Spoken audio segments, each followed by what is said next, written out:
Et c'est vrai que le double Whopper cheese bacon, c'est vraiment mon meilleur ami, quoi, tu vois. Je l'aime, je l'adore depuis très longtemps.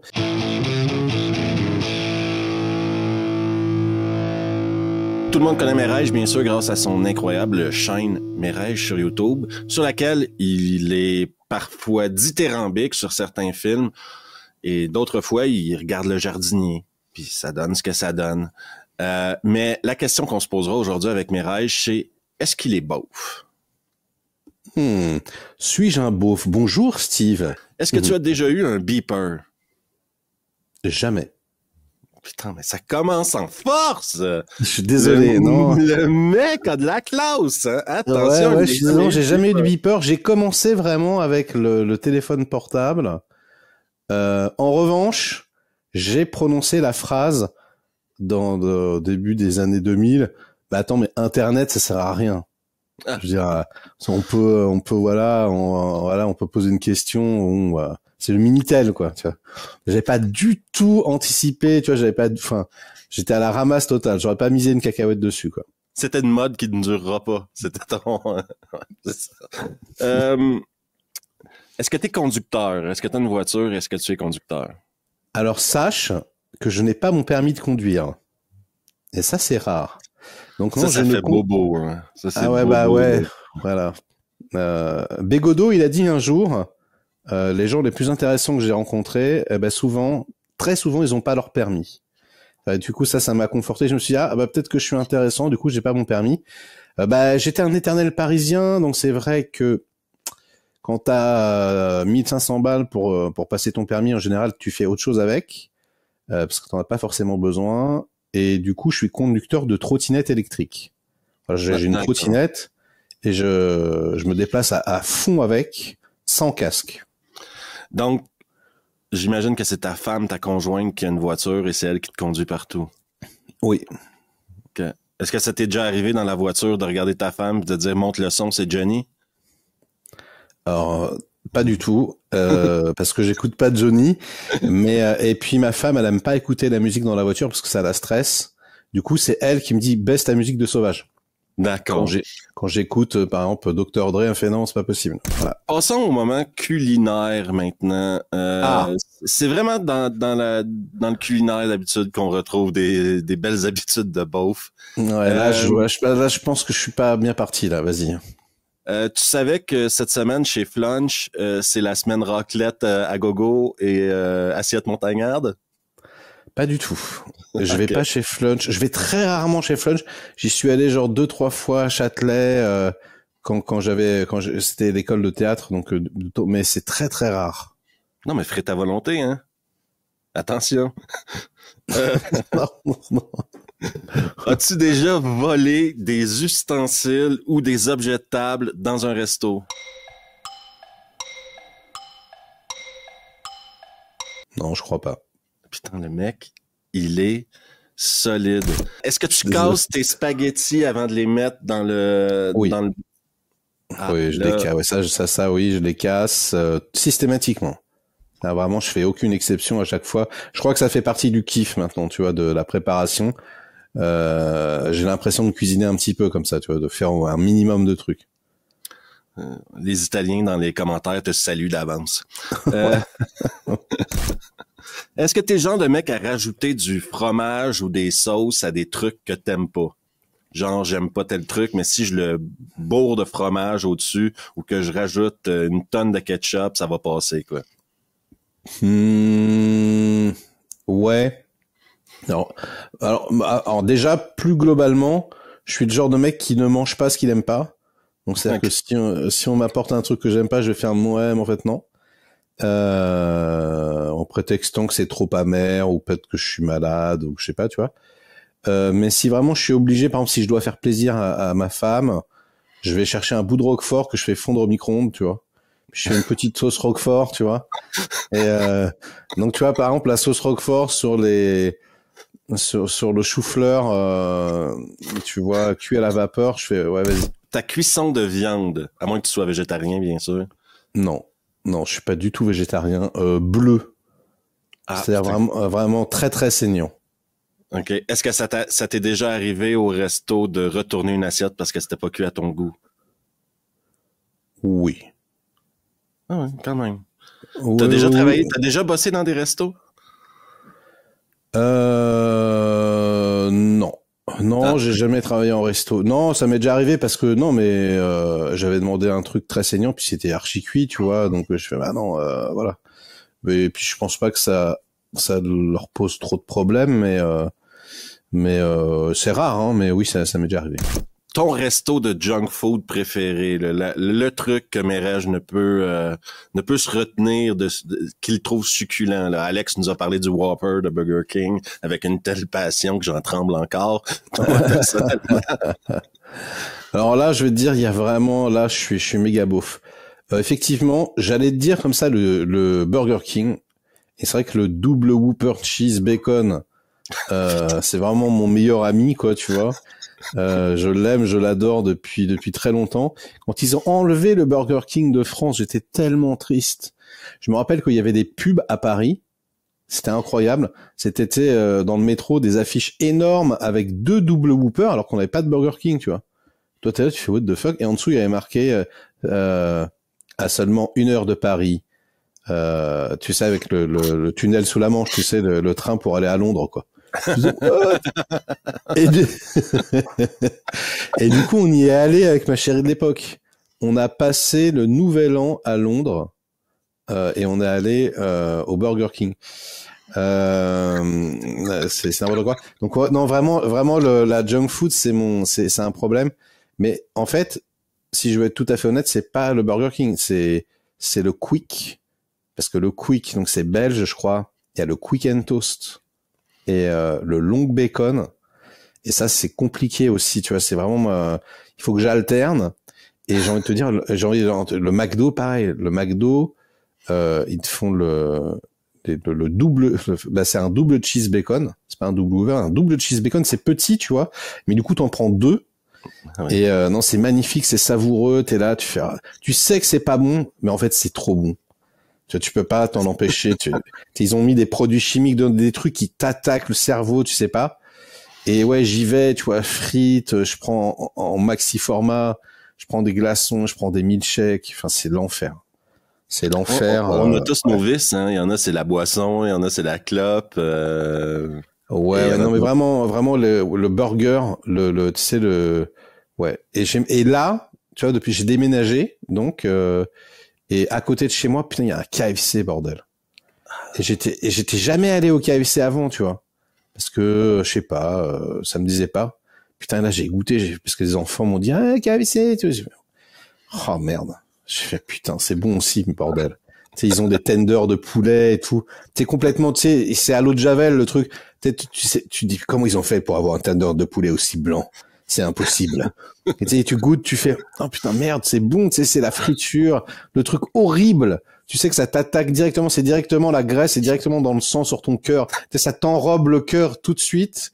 T'as du mal à respirer, tu vois. Mais je vais en prendre un bucket. Ouais, c'est très compliqué. Non. Je pense qu'on a découvert ton côté beauf qui est le palais de Mérège n'est pas un palais raffiné qui recherche obligatoirement les étoiles, quoi. Pas forcément, non. Non. J'avoue, on peut Malgré que jouer. moi aussi, un de mes vices, c'est le poulet frit, quoi. Moi, le poulet frit, c'est dur pour Ouais, moi de dire non. ouais, moi c'est frit. Tu peux enlever poulet, tu peux me faire frire, tu peux m'en faire frire n'importe quoi. Même, tu vois, les tempura japonais, trucs, tout ce qui est frit en général. Mais quand j'étais petit, j'habitais en Afrique, ils faisaient des beignets, tu vois, devant l'école, ils faisaient des fritures. Et ça m'est resté, quoi. D'ailleurs, parlons-en de ta jeunesse. Une question que j'ai oublié de te poser au début de l'entretien, je vais te la poser maintenant. Mais reste, c'est important, je pense, de mettre toujours un peu de contexte autour de la beaufitude des gens. Ah oui. Est-ce que tu viens d'une longue lignée de beaufs? Non. Non, pas du tout, même, je dirais. C'était un peu l'antithèse. Tu vois, je crois que mes grands-parents, ça leur faisait peur, la beaufitude. Tu vois, donc je crois qu'ils faisaient tout pour ne pas l'être. Du coup, parce que j'ai été élevé aussi par mes grands-parents, c'est compliqué l'histoire, on va dire, mais donc en Côte d'Ivoire et en France aussi, hein, les deux. Non, c'était, tu vois, l'ambiance, c'était Bernard Pivot, tu vois, apostrophe. C'était la littérature, Henri Pourrat, la bibliothèque, le piano. Il y avait un piano dans le salon, on jouait du piano, ça jouait de la guitare. Ma grand-mère, le lapsus. Ma grand-mère, elle était peintre et graphologue. Donc graphologue, c'était son vrai métier, mais et mon grand-père était neuropsychiatre.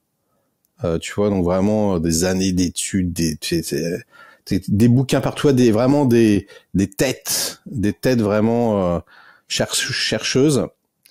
Et donc c'était vraiment ambiance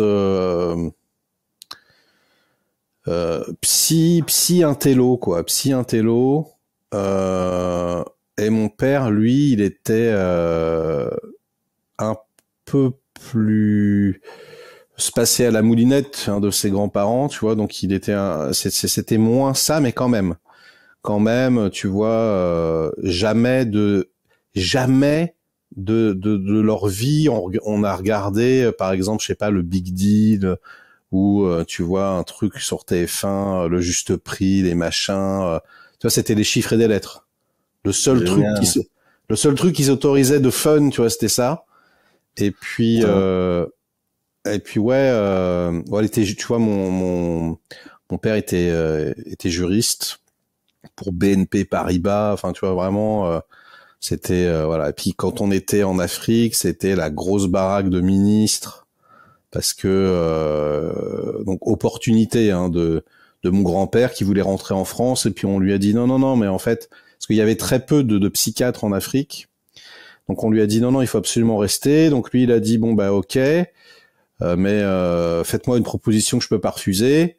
Et du coup, bah ils lui ont passé la baraque d'un ex-ministre. Donc on avait une baraque de ouf, avec genre une piscine, et tu vois, les marches en marbre, tu vois.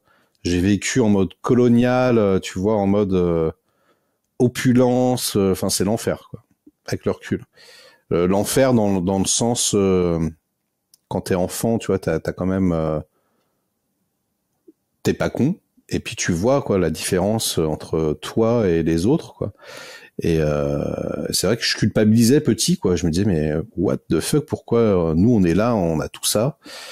Donc voilà, non, pas du tout beauf, pas du tout.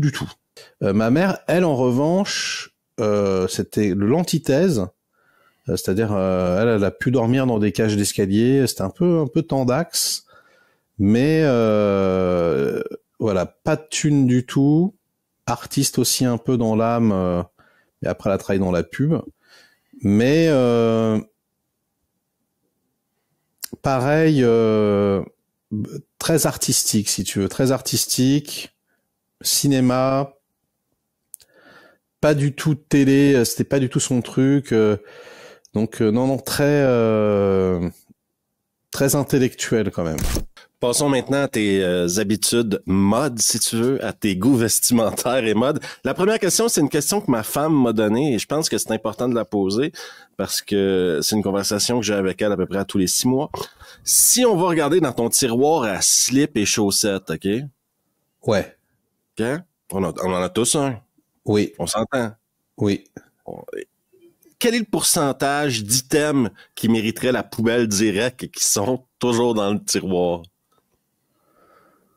En général, quand j'ai un trou dans un calcif, je le jette. T'as cette discipline-là? Oui. Ouais, quand même. Mais pas depuis forcément très longtemps. C'est-à-dire que je me suis amélioré, tu vois. Maintenant que j'ai des enfants, vraiment que je suis avec ma femme et tout, ouais. En fait, c'est plus le regard de ma femme, tu vois. Je pense que si j'étais tout seul, ça m'est arrivé un petit peu quand même, pas beaucoup finalement, mais et quand j'étais tout seul, ouais, je sentais que j'avais une tendance à pouvoir laisser des caleçons troués un peu plus que de raison. C'est la peur d'en manquer. C'est la peur. Pour moi, ça a toujours été la peur d'en manquer, même si j'en ai un qui a des trous dedans. Mais si j'en ai plus d'autres de propres à me mettre, j'ai toujours Ouais, c'est un peu ça. Je suis d'accord avec toi. Je suis d'accord avec toi. C'est-à-dire que c'est effectivement, tu vas jamais le mettre en fait celui qui est troué. Mais c'est juste qu'à un moment donné, t'as pas fait de machine, t'es là, et tu fais ah putain trop cool. Il me reste celui de secours. Ouais, je suis d'accord. Ouais, je suis d'accord. Comme pour les chaussettes, tu sais, je ne veux pas mettre des chaussettes avec des trous, mais si j'ai plus de chaussettes propres, ah ouais, alors non, en revanche, chaussettes trous, c'est pas possible. Parce que c'est relou. Vraiment, le coup d'avoir un trou dans une chaussette, ça me saoule. Donc non, caleçon, ouais, mais chaussettes, non. Non, chaussettes, bas âge. Et d'ailleurs, moi, j'achète, tu vois, que des chaussettes noires, les mêmes, tu vois, et toujours la même paire. Comme ça, je galère pas à trouver, tu sais, les paires quand je lave le truc. Je fais, c'est toujours la même chose, quoi. Un beau paquet de 12, là, toujours la même. Ouais, voilà, 24. Et je sais pas pourquoi, je sais pas si toi ça te le fait, mais je rachète des chaussettes en permanence parce qu'elles disparaissent. Oui. Et ça, c'est vraiment un truc, ça arrive à tout le monde, je crois. Je sais pas pourquoi, d'où. Je crois qu'elles sont aspirées, tu vois, quand tu fais des lessives, elles disparaissent par le siphon du truc. Je sais pas ce qui se passe, mais les chaussettes disparaissent, quoi. Vraiment, on en rachète tout le temps. Ça n'a aucun sens, quoi. On n'a jamais assez de chaussettes dans la vie. Ouais, c'est trop bizarre. C'est un truc inexplicable, c'est un des mystères. Est-ce que tu possèdes présentement ou est-ce que tu as déjà possédé un jean blanc? Non. OK. Ça, c'est limite que t'es pas. Non, mais parce que le blanc, ça grossit. Moi, j'ai une tendance à être un peu, tu vois, enrobé, on va dire. Je fais le yo-yo souvent, mais bon, voilà. Et du coup, non, le blanc, ça grossit. J'évite le blanc, quoi. Si c'est la seule raison qui fait en sorte que t'as pas de jean blanc, fais gaffe quand même, hein, parce que... non, puis je sais pas, jean blanc, j'ai envie de te dire. Non, le blanc, c'est vraiment pas mon truc, globalement.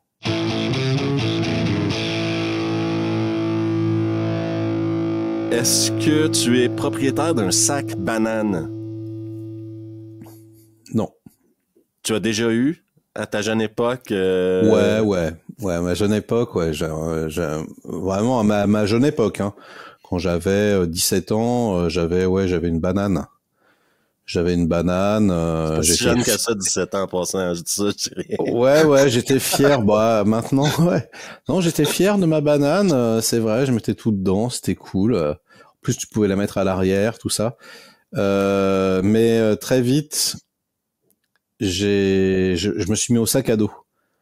Et en revanche, j'ai toujours un putain de sac à dos. C'est-à-dire que même quand je suis, tu sais, ça m'arrive rarement, mais tu sais, quand je suis en costard, j'ai un sac à dos, quoi. Je peux pas je fais un mariage, tu vois, j'ai un sac à dos. J'ai tout le temps un sac à dos.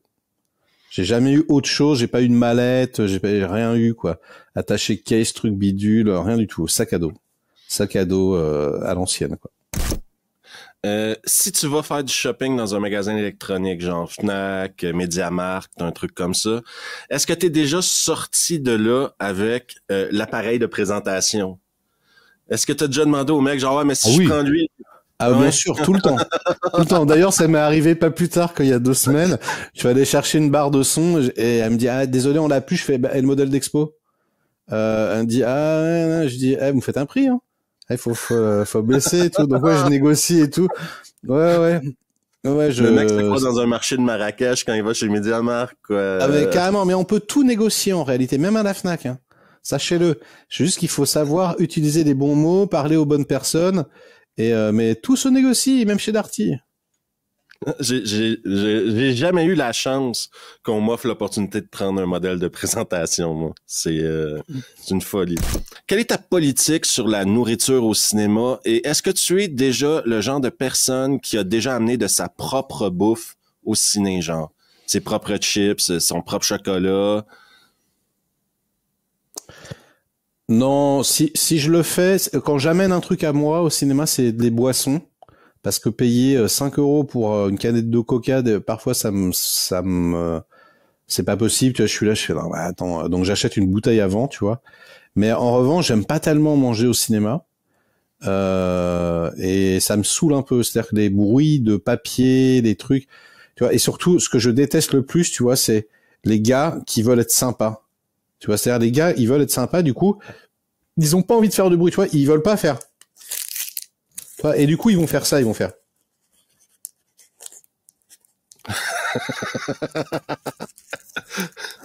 Parce qu'ils vont faire tout doucement pour pas faire, et ça va durer 4 heures. Et t'as trop envie de leur dire, non mais Joe, vas-y, arrête tout de suite, quoi. Toi, les mi-choco, tu vois. Donc non, les popcorn, c'est pareil, ça fait du bruit, ça m'énerve, j'ai pas envie. Moi, j'ai envie d'être focus sur le truc. Après, oui, ça a pu m'arriver d'amener un paquet de Bonbec, tu vois. Mais pareil, un paquet de Bonbec, par exemple, quand je prends, je sais pas, un paquet de Malteser, j'ouvre, ça c'est un truc de beauf, tu vois. Je mets, donc j'ai mon sweat, je mets comme ça, je mets tout dans mon sweat, tu vois, et après je fais et je mets le truc dans mon sac à dos, comme ça quand je mange, ça fait pas de bruit de papier, tu vois. Quelle gentillesse face aux autres. Tu vois, ouais, c'est pour moi aussi, hein. C'est parce que sinon ça me saoule le clac, clac, clac, clac, clac, clac. Et puis alors le truc que je supporte pas, que j'ai jamais fait, alors là je pourrais mettre des tartes, c'est des mecs qui arrivent avec leur McDo, quoi. Ça m'est déjà arrivé 2-3 fois quand les mecs ils ouvrent leur sac, ils ont des cheese, tu sais, ça pue la bouffe McDo, après t'es là, tu fais wow, wow, wow, non, non, non, enfin toi c'est pas possible, quoi. Donc non, je suis plutôt intolérant avec la bouffe, mais oui, ça m'arrive d'apporter un paquet de Bonbec et une boisson que j'ai acheté juste avant de rentrer dans la salle chez l'épicier du coin. Moi, je souhaite juste que l'Europe ne deviendra pas comme l'Amérique niveau bouffe dans les cinémas. Parce qu'en Amérique, ça a dépassé des limites, là, pizza, nachos, fajitas, burrito. C'est bon, quoi. C'est rendu un restaurant qui nous montre un film. Hein. Non, mais en fait, choisissez les gens. Soit vous allez au resto, soit vous allez putain au cinéma. On ne peut pas avoir les deux. Hein. Ouais. Bah ouais, c'est comme avec le téléphone, quoi. J'ai envie de leur dire, choisissez, soit vous allez au cinéma, soit vous êtes sur les réseaux sociaux, mais faites pas les deux, quoi, en fait. Sinon, parlant justement de vivre en société, est-ce qu'il t'arrive de parler sur le haut-parleur de ton téléphone dans un lieu public?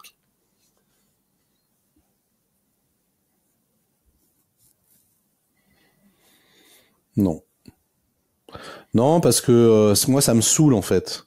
En fait, tu vois, quand je suis dans le train, par exemple, je prends une fois par semaine le train, je déteste ça. Je déteste les gens Déjà, je déteste les gens qui sont au téléphone dans le train. Tu vois, qui sont à côté de moi. Oui, Chantal. Oui, ou dans le RER. Tu sais, des mecs. Oui, le dossier. Oui. Non, ouvrez la porte. Voilà, c'est la 3e pile. Et toi, t'as envie de lui dire, mec, mais oh, non, t'arrêtes tout de suite. Et pareil, toi, des mecs dans le train. Oui, non, oui, ça va. Oui, tu sais, normalement, tu dois descendre et appeler, tu vois, et passer tes coups de fil, tu sais, dans le truc, pour pas déranger. Et moi, j'ai toujours ma casquette, j'essaie toujours de dormir. Il y a toujours un mec qui est là. Ouais. Alors, qu'est-ce qu'il a dit? Non, je t'ai pas raconté. Et tu sais que ça va durer longtemps. Tu fais, oh putain de bordel. Donc non, ça me saoule et je le fais pas trop. C'est très rare. En général, quand on m'appelle dans le train, je fais ça. Je fais, allô? Ouais, excuse-moi, je suis dans le train là. On se rappelle tout à l'heure. Voilà. C'est plus moi. Non, j'aime pas trop. Par contre, texto à gogo. Mais puis jamais dans un cinéma, tu vois. Non. C'est trop irrespectueux. J'aime pas faire chier les gens en fait. Tout à ton honneur. Hein. Moi aussi, c'est un des trucs que je trouve. C'est une habitude de société qui doit mourir le plus rapidement possible. En revanche, attends. En revanche, dans ma jeunesse, et ça, je l'ai fait beaucoup. Et d'ailleurs, je le fais encore. Je vais être tout à fait honnête. Tu vois, par exemple, j'ai ça. Tu vois, ça, c'est une enceinte connectée. Tu vois, mais que tu mets comme ça. Et en fait, pourquoi j'ai ça? Parce que je fais de la trottinette. Et si j'ai un casque quand je fais de la trottinette, j'entends que dalle. Tu vois, c'est pas possible. Et moi, j'aime beaucoup écouter de la musique. Donc, je mets de la musique. Tu vois, là, t'entends la musique, mais t'entends l'extérieur aussi. Et donc, ce truc-là, pour moi, c'est du pain béni parce que je peux foutre mon rap à fond. Tu vois, et l'extérieur m'entend. Tu vois. Attends un peu, là, parce que là, on va avoir un souci, toi et moi, là. Ouais. Dis-moi que tu mets pas ça dans des endroits publics où il y a des gens, là, genre dans le train, dans le métro, dans le bus. Alors si, ça m'arrive. Mais alors ça, c'est quand j'étais jeune. Quand j'étais jeune, j'aimais bien faire chier tout le monde. C'est-à-dire, je mettais mon rap à fond et j'ouvrais la fenêtre et même je foutais l'enceinte vers la fenêtre. Toi, je la collais contre la fenêtre et je mettais le son le plus fort possible parce que j'aimais bien. C'était comme les ours, tu vois. J'aimais bien pisser partout, marquer mon territoire. Donc ça, c'est vraiment quand j'étais jeune, tu vois. Et puis, oui, j'aimais bien mettre mon casque à donf dans le RER ou dans le métro pour montrer que j'écoutais de la musique aux notes contestataires, pour prouver à l'extérieur que j'étais un rebelle, tu vois. Ouais. Voilà, vous avez vu, moi j'écoute pas la même musique que vous et moi je suis intelligent et j'ai compris le fonctionnement du monde et je sais que voilà, les choses sont comme ça et vous êtes vous avez un voile comme ça qui vous obscurcit, qui vous cache la vérité alors que moi j'ai la science infuse et je sais parfaitement comment le monde tourne. Toi, c'était vraiment ça mon débile profond, tu vois. Et du coup ça m'est resté un petit peu. Donc ça, alors maintenant j'ai changé. Quand je suis dans le RER, je le mets vraiment pas fort. Et de toute façon, dans le RER, je me mets dans des endroits où il y a personne, tu vois. Mais quand il y a quelqu'un qui arrive, qui se met à côté de moi, en général, je baisse, je le mets vraiment au 1, tu vois. Et d'ailleurs, la dernière fois, il y a un mec qui m'a fait, excusez-moi, c'est vous le son, là? J'ai fait, ouais, ça vient de là, machin, je lui explique.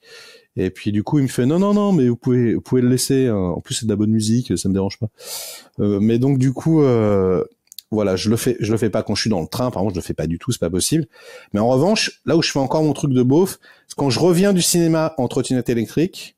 Tu vois, je suis dans les rues de ma ville. Là, je sais que je risque rien. Et ben là, entre le cinéma et chez moi, je fous à fond, tu vois. Je fous à fond mon rap. Je suis là, je suis dans les rues de ma ville. Et tu vois un connard qui passe avec du rap américain des années 90, et ben c'est moi. Donc si jamais vous voyez un mec bizarre avec une casquette rouge, voilà, qui a le relapse d'Eminem à gogo, et ben c'est moi. Donc ça, c'est quand même beauf un peu. C'est oui, très, je dirais même. Très. Ouais. Ça va pas en ta faveur. Non, je te le non. dis tout de suite. Mais je précise le coup de la musique et des fenêtres et tout, c'était vraiment quand j'étais jeune. Maintenant, hors de question que je fasse ça, mais j'ai eu une période où j'étais jeune et con, quoi.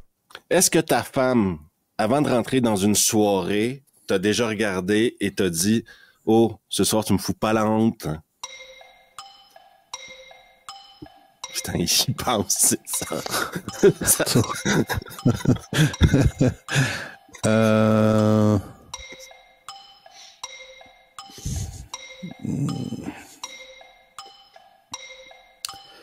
Ouais. Un peu. Ça arrive, hein. Non, mais un peu. C'était pas vraiment dit comme ça, tu vois. Ce soir, tu me fous pas la honte. C'est plus bon. Calme, hein, tranquille ce soir. Hein. Tu vois, on y va. Il faut que ça se passe bien. Toi, c'est parce qu'en fait, moi, j'ai une tendance je n'ai plus du tout cette tendance, mais j'avais cette tendance, encore une fois, tu vois, à revendiquer, tu vois, à affirmer mes opinions politiques en public, alors que ça n'avait aucun intérêt et que je savais pertinemment que les gens en face de moi pensaient le contraire et que de toute façon, ils le penseraient pendant longtemps. Et donc, j'étais toujours un peu, tu vois, en représentation, rebelle en carton, tu vois. Bah, un peu comme les jeunes sur Twitter, tu vois. Qui s'offusquent, tu vas regarder. Ben, j'étais comme ça, mais dans la vie, tu vois. Et donc, du coup, moi, je suis plus intelligent, ok, et moi, je sais. Et quand ça se passait, donc parce que c'était moi qui faisais de la provoque, bah, on me répondait, et parfois, je pouvais partir en vrille, je pouvais m'échauffer, m'énerver, et quand je m'énerve, c'est relou, en fait. C'est très, très relou. Donc du coup, j'ai eu plusieurs coups d'éclat comme ça, jeune. Et donc voilà, ma première chérie, elle était rompue à l'exercice. Et parfois, elle me disait non, ce soir on est là, tranquille, hein. Tranquille. Voilà, ne monte pas sur tes grands chevaux, calme-toi. Donc oui. Parlons justement de ta relation avec ta femme, Mireille. C'est important, je pense, pour les gens, pour mieux apprendre à te connaître. Est-ce que toi et ta femme avez des surnoms hyper féminins que vous vous donnez, genre chaton, coco, chouchou, et est-ce que vous les utilisez en public? Alors, moi, j'appelle ma femme chérie, en général. Ce qui est... Voilà. Et elle m'appelle mon amour. Mais à un moment donné, je sais pas pourquoi, elle m'a appelé mon chat. Et en fait, c'est pas possible. D'ailleurs, je lui ai dit, en fait, ça va pas être possible. Mon chat, c'est pas possible. Et donc, et puis elle appelle les enfants mon chat aussi, tu vois. Alors ça, ça crée un trouble, un flou. C'est non. Donc du coup, je lui ai vraiment dit, je lui ai dit non, mais en fait, tu peux pas m'appeler mon chat.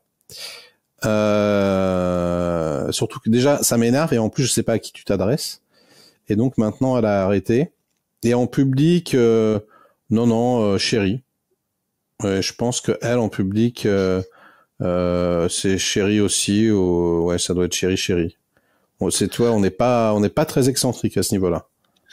Moi, il n'y a rien qui me fait plus rire qu'un mec d'un mètre 90 puis 100 kilos qui se fait appeler chouchou par sa femme dans un resto. C'est trop malade. Chouchou! Non, moi, ce qui me fait rire, c'est en Belgique. Tu sais, quand il y a deux mecs d'un mètre 90 qui arrivent, tu sais, ils sont là, ils s'approchent et ils se font la bise. Tu sais, parce que tu sais, en Belgique, on se fait une fois la bise, même entre mecs, tu vois. Et ça, j'avais vu ça. Ouais. Et j'avais fait, hey! C'est-à-dire, je sais pas s'ils le font toujours, mais en tout cas, dans mon jeune temps, c'était le cas. C'était drôle. Est-ce qu'à la maison, il t'arrive de commencer des travaux, des petits travaux, pour lesquels t'as aucune compétence? Genre, changer un lavabo, des trucs sur lesquels t'as zéro compétence, mais tu décides que oui, c'est toi qui vas faire la nouvelle étagère ou changer un lavabo. Jamais de chez jamais. C'est-à-dire, je sais que je suis vraiment nul à chier en réparation, en bricolage. Je suis une vraie piche, mais c'est un truc de fou. Déjà, pour changer une ampoule, je suis en stress, tu vois. Il faut vraiment que je vérifie que le compteur soit éteint 3 fois, tu vois. Et je me mets sur c'est pas un escabeau, c'est un petit marchepied. Du coup, je galère de ouf et tout. Non, je suis vraiment mal fagoté. Et pour être tout à fait honnête, c'est ma femme qui fait les trucs. Ça, c'est ma femme qui accroche, qui perce, qui répare le lavabo. Et d'ailleurs, elle se fout de ma gueule. Elle me dit, putain, c'est moi le mec dans la baraque. Et de temps en temps, elle me demande quand même. De temps en temps, elle me dit, bon, vas-y, aide-moi à visser. Tu peux visser ça, j'y arrive pas, tu vois. Donc, parfois, je le fais, mais c'est vraiment quand elle, tu vois, limite, elle me supplie, quoi. Tu vois, parce que c'est vraiment elle qui fait des trucs. Je suis nul. Moi, je sais réparer avec du scotch, en fait. En revanche, avec du scotch, du Chatterton, je te répare n'importe quoi. Je peux te réparer un meuble, j'allais dire un Walkman, c'est beauf, ça. Tu vois, un lecteur MP3, je te répare tout ce que tu veux, une console, mais vraiment, une télé, mais par contre, il y a du ruban adhésif partout, mais ça dure longtemps. Et voilà, c'est ma seule arme de réparation massive, c'est ça, c'est le scotch. Dernière question, Mireille. Est-ce qu'il t'arrive de dire parfois, me semble qu'il n'y a pas eu assez de films Fast and the Furious?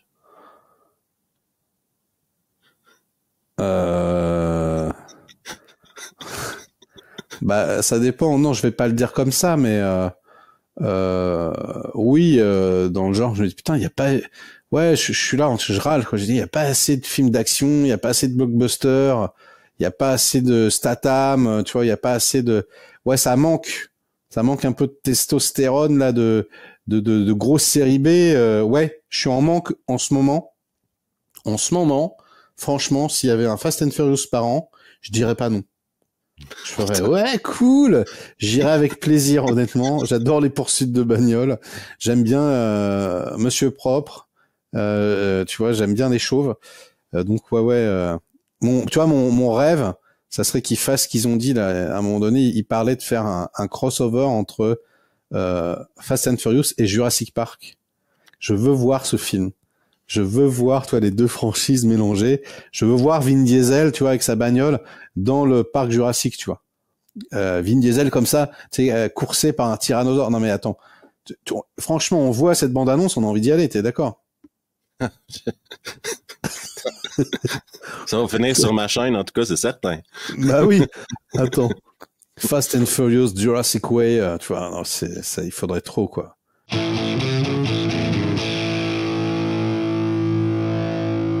Ben, Mireille, la science a parlé Mis à part tes habitudes alimentaires, Oui. qui sont extrêmement beaufs, je pense, et ta femme pourrait me le confirmer, j'imagine. Ouais. Le reste, oui, il y a quelques petits détails à gauche, à droite. Ta propension à écouter de la musique en public, moi, personnellement, ça me saoulerait. Est-ce que c'est beauf? C'est vraiment une question de perspective. Moi, je pense que oui. Ton amour pour je connais aussi ton amour pour les films de Van Damme, de Seagull, de tout ça. Ça joue, hein? Ça joue tout ça dans ta vie.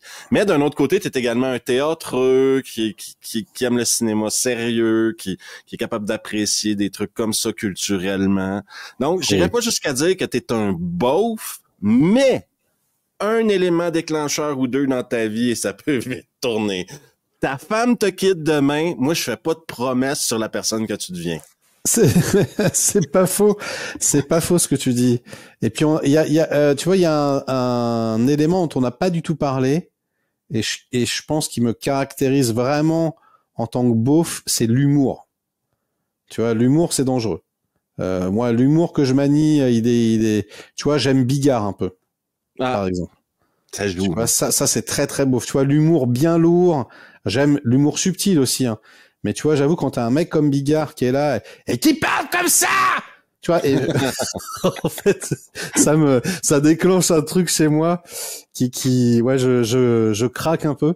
Mais c'est vrai que très souvent, j'ai de l'humour un peu lourd, tu vois, la gaudriole, le jeu de mots, le calembour, bien lourd, tu vois, le calembour bien lourd en public, tu vois, ça, ouais, ça, c'est tout moi. En général, et puis ça me sert, tu sais, de détecteur dans une soirée. J'arrive, je sors une vanne, je vois trois mecs qui rigolent, je fais c'est bon, ceux-là, ils vont être mes potes. Et puis je parle avec eux parce que c'est vrai que ça aurait pu faire pencher dangereusement la balance. Raconte-moi ta blague préférée, tu vois, ou je sais pas, tu vois. Ouais, les trucs avec l'humour, c'est que le beauf moyen, déjà quand tu dis j'aime Bigard. faut l'assumer, hein, en public de dire ça. Exactement. Chaud, hein. Mais après, moi, regarde, Bigard, ça fait des années qu'il fait des tournées, ça fait des années. Son humour l'a rendu millionnaire, sinon plus. Il doit avoir son public, quoi. Donc. Ouais, mais c'est vrai que c'est un peu comme dire que t'aimes Hanouna, tu vois. Ouais. C'est tendu un peu. C'est un peu tendu. Ouais, tu dis, en général, si tu dis t'aimes Bigard, ça y est, t'es discrédité. Tu vois, lui c'est bon, tu vois. Mais rassurez-vous, j'aime des proches aussi. Hein, y a pas de problème. J'aime les deux. Voilà, l'humour. J'aime l'humour sous toutes ses formes. C'est comme le cinéma. J'aime Van Damme. Voilà, mais j'aime Kurosawa. Voilà, on fait le grand écart, comme Van Damme justement. En tout cas, le cas de Van Damme est un cas qu'on discutera un autre jour, mais bon. Je te remercie 1000 fois d'être passé pour le Beauf Show. Mais merci. Et alors du coup, je ne suis pas beauf, mais accroche-toi à ta femme. Voilà, je peux dangereusement y tomber si j'ai pas mon garde-fou, si j'ai pas ma femme. Ouais, moi je pense que ta femme est ton garde-fou. Ta femme est l'encre qui te tient à flot. Ouais, c'est pas faux. Qui garde un bras de distance autour de toi et de la beaufitude. Bah chérie, si tu regardes cette interview, je te remercie. C'est vrai que j'étais à deux doigts. Je lui ai dit est-ce que je vais être beauf ou pas, je sais pas. Et voilà, bah ça me fait plaisir. Donc merci ma chérie.